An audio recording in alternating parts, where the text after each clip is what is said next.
Hi friends, welcome to Shamee's kitchen. എല്ലാവർക്കും സുഖമാണല്ലോ. ഇന്നത്തെ നമ്മുടെ സ്പെഷ്യൽ എന്ന് പറയുന്നത് വളരെ രുചികരമായിട്ട് നമുക്ക് തയ്യാറാക്കി എടുക്കാൻ പറ്റുന്ന നല്ലൊരു ചെമ്മീൻ കറിയുടെ റെസിപ്പിയാണ് കേട്ടോ.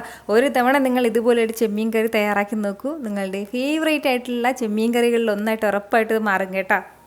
ഇതിൻ്റെ ഡീറ്റെയിൽസ് ഒന്നും മിസ്സാകാതിരിക്കാൻ വേണ്ടിയിട്ട് എല്ലാവരും ഒന്ന് സ്കിപ്പ് ചെയ്യാതെ കണ്ടേക്കണം. കൂടെ തന്നെ ഈ വീഡിയോ ഒന്ന് ലൈക്ക് ചെയ്യാനും നമ്മുടെ ഷമീസ് കിച്ചൻ ചാനൽ ഇതുവരെയും സബ്സ്ക്രൈബ് ചെയ്യാത്തവരാണെന്നുണ്ടെങ്കിൽ പ്ലീസ് ഒന്ന് സബ്സ്ക്രൈബ് കൂടി ചെയ്തേക്കണേ. ആ തൊട്ടടുത്ത് കാണുന്ന ബെല്ലൈക്കനിൽ ഓൾ മറക്കാതെ പ്രസ് ചെയ്തേക്കണം. എങ്കിൽ മാത്രമേ ഞാൻ അപ്ലോഡ് ചെയ്യുന്ന വീഡിയോസില്ല നിങ്ങൾക്ക് കറക്റ്റായിട്ട് നോട്ടിഫിക്കേഷൻ ലഭിക്കത്തുള്ളൂ. എന്നാൽ ശരി, നമുക്ക് വേഗം തന്നെ റെസിപ്പിയിലേക്ക് പോകാം. നമ്മുടെ ഈ ചെമ്മീൻ കറി തയ്യാറാക്കി എടുക്കാനായിട്ട് ഞാൻ 1/2 കിലോ ചെമ്മീൻ വാങ്ങിയിട്ടുണ്ടായിരുന്നു. അതായത് ഷെല്ലോട് കൂടിയിട്ടുള്ള ചെമ്മീനാണ് 1/2 കിലോ. അത് കഴുകി വൃത്തിയാക്കി വന്നപ്പോഴത്തേക്കും 350 ഗ്രാം അളവിലാണ് നമുക്കിത് കിട്ടിയിട്ടുള്ളത്.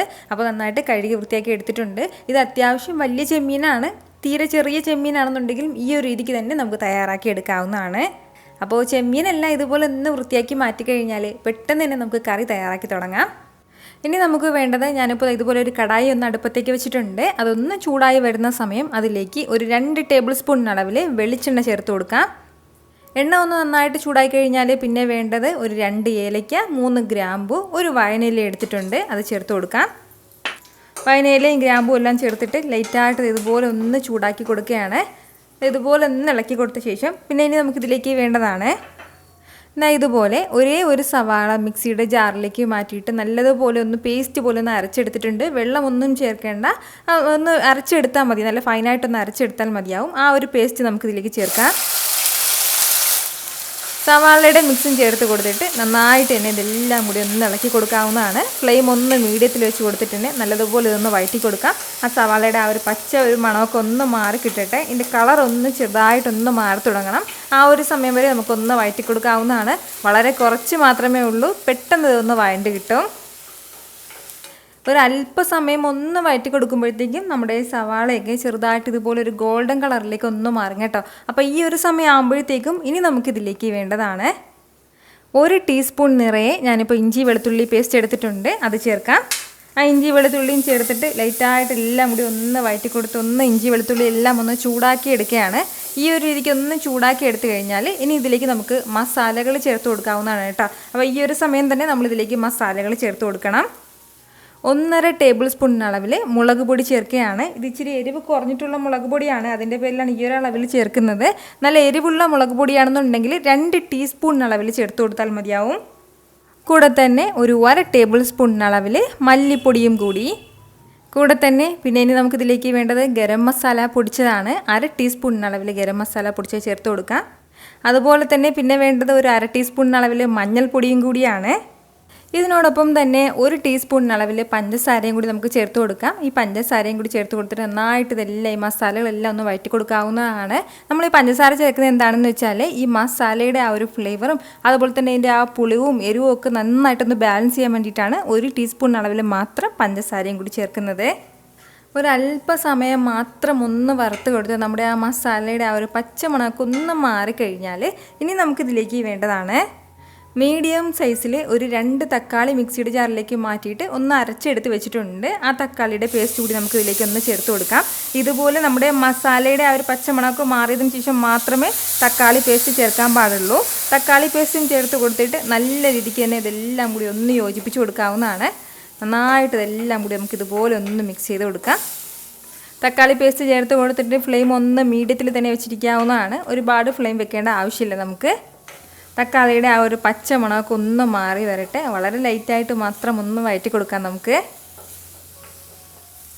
വളരെ കുറച്ച് സമയം മാത്രമേ ഞാൻ ഒന്ന് വഴറ്റി കൊടുത്തിട്ടുള്ളൂ. നമ്മുടെ തക്കാളിയൊക്കെ നന്നായിട്ട് ഇനി ഒന്ന് വെന്ത് കിട്ടിയിട്ടുണ്ട്. ഈ ഒരു സമയം ആകുമ്പോഴത്തേക്കും ഇനി നമുക്കിതിലേക്ക് വേണ്ടതാണ് 1/2 മുറി തേങ്ങയിലേക്ക് 1/2 കപ്പോളം വെള്ളം കൂടി ചേർത്തിട്ട് ആകെ 1 കപ്പ് അളവിൽ ഞാനിപ്പോൾ തേങ്ങാപ്പാൽ എടുത്തിട്ടുണ്ട്. ആ തേങ്ങാപ്പാൽ നമുക്കിതിലേക്ക് ഒന്ന് ചേർത്ത് കൊടുക്കാം. തേങ്ങാപ്പാൽ ചേർത്ത് കൊടുത്തിട്ട് നന്നായിട്ട് ഇതെല്ലാം കൂടി ഒന്ന് ഇളക്കി യോജിപ്പിച്ച് കൊടുക്കാം. ഇനി ഇതിലേക്ക് നമുക്ക് ആവശ്യത്തിനുള്ള വെള്ളം കൂടി ഈ ഒരു സമയം ചേർക്കാവുന്നതാണ്. ഞാനിപ്പോൾ 1.5 കപ്പ് അളവിലാണ് ഇതിലേക്ക് നല്ല തിളച്ച ചൂട് വെള്ളമാണ് ഇതിലേക്ക് ചേർത്ത് കൊടുക്കുന്നത്. ഇതിനോടൊപ്പം തന്നെ നമ്മുടെ ഈ കറിക്കും ഇത്രയും ആവശ്യമായിട്ടുള്ള ഉപ്പും കൂടി ചേർക്കാം. ഉപ്പും ചേർത്ത് കൊടുത്തിട്ട് നല്ല രീതിക്ക് തന്നെ ഇതെല്ലാം കൂടി ഒന്ന് ഇളക്കി യോജിപ്പിച്ച് കൊടുക്കാവുന്നതാണ്. നന്നായിട്ട് നമ്മുടെ ഈ ഗ്രേവി എല്ലാം ഇനി ഒന്ന് തിളച്ച് വരട്ടെ. എത്രത്തോളം കുറുകിയ ചാറ് നമുക്ക് വേണമോ അതിനനുസരിച്ചിട്ട് നമുക്കിതിലേക്ക് ഒഴിക്കുന്ന ആ ഒരു വെള്ളത്തിൻ്റെ അളവ് കുറയ്ക്കാവുന്നതാണ്. കുറച്ചും കൂടി ലൂസായിട്ട് വേണമെന്നുണ്ടെങ്കിൽ അതിനനുസരിച്ചിട്ട് വെള്ളത്തിൻ്റെ അളവും കൂട്ടാവുന്നതാണ് കേട്ടോ. അപ്പോൾ ഇപ്പോൾ നമ്മുടെ ഗ്രേവി എല്ലാം നല്ലതുപോലെ തിളച്ചു തുടങ്ങിയിട്ടുണ്ട്. ഈ ഒരു സമയമാകുമ്പോഴത്തേക്കും ഇനി നമുക്കിതിലേക്ക് ചെമ്മീൻ കഷ്ണങ്ങൾ ചേർക്കാവുന്നതാണ്.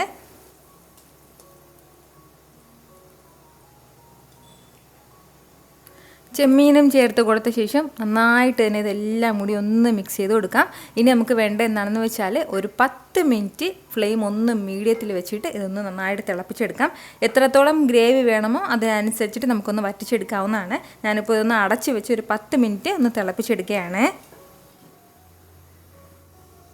ഒരല്പസമയം ഞാനിപ്പോൾ ഇതുപോലെ ഒന്ന് തിളപ്പിച്ച് നമ്മുടെ ഗ്രേവി എല്ലാം ഈ ഒരു രീതിക്ക് ഞാനൊന്ന് വറ്റിച്ചെടുത്തിട്ടുണ്ട്.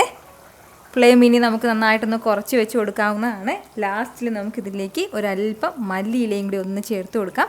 അതിനുശേഷം നമുക്കിതൊന്ന് ഇളക്കി കൊടുത്തിട്ട് നല്ല സൂപ്പറായിട്ട് ഇതൊന്ന് സെർവ് ചെയ്യാവുന്നതാണ് കേട്ടോ. വളരെ രുചികരമായിട്ടുള്ള ഒരു ചെമ്മീൻ കറിയാണ്.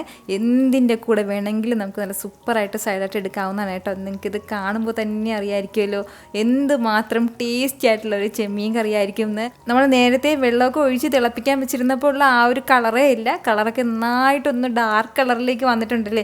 ഈ ഒരു രീതിക്കാണ് കേട്ടോ നമ്മുടെ ഈ ചെമ്മീൻ കറി കിട്ടുന്നത്. വളരെ രുചികരമാണ്. ഞാൻ എടുത്തെടുത്ത് പറയേണ്ട ആവശ്യമില്ല. ഉറപ്പായിട്ട് നിങ്ങൾ ഇതുപോലെ ഒന്ന് ട്രൈ ചെയ്ത് നോക്കണം. ഇഷ്ടമുള്ള എന്തിൻ്റെ കൂടെ വേണമെങ്കിലും സൈഡായിട്ട് വെച്ച് കഴിക്കാവുന്നതാണ്. ഞാനിപ്പോൾ ഇത്രയും ഗ്രേവി ഈ ഒരു രീതിക്കാണ് കേട്ടോ, ഇത്രയും കുറുകിയ ചാറോട് കൂടിയിട്ടാണ് ഞാനൊന്ന് വറ്റിച്ചെടുത്തിട്ടുണ്ടായിരുന്നത്.